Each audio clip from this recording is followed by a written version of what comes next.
Alright, so today we are going to talk about joining, this time with audio voiceover. I also wanted to let you know as we ogle this sexy polywog mechanism that I guess two things. One, I'm in the process of becoming a dealer for Spinolution because I love them just that much.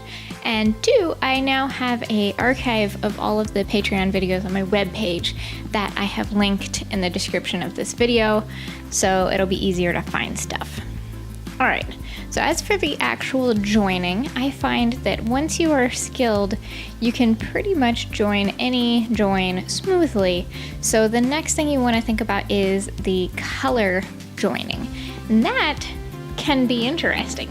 So here you break it off. And the first one is you kind of feed it onto the yarn prior to that broken part, and then you just slide your fingers down. This is probably the most common one that I see. Also is my least favorite way to do it. But it doesn't cause much of a color variation. But this way, you just hold the broken end and the new end together, almost like you're mimicking that the break never happened.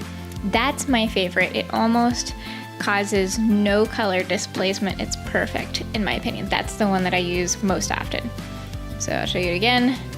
Lay it down, and you can kind of draft out. That's a slight variation. If you feel like it's too bumpy, once you've laid it together, just draft it out a little and you'll be good to go. So there you go. See?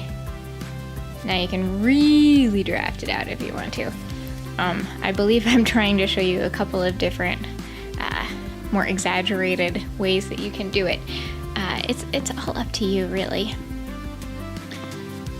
So we're gonna spin a little to get to another join. Here we go. So you see how wispy that is? Now this is that top join again. See how that goes? Now I almost always get a teeny fluff at the beginning and I just run my pointer finger over it. So you saw how it pretty much disappeared.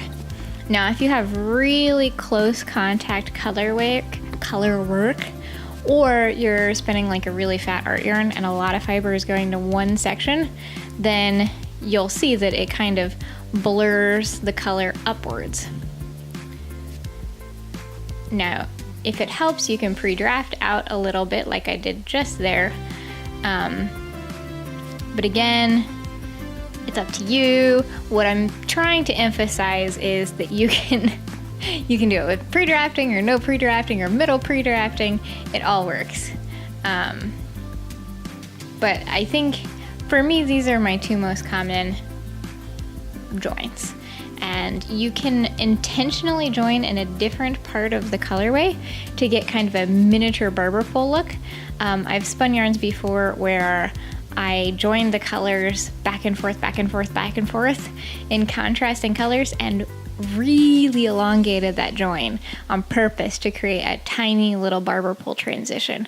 I think that's cool.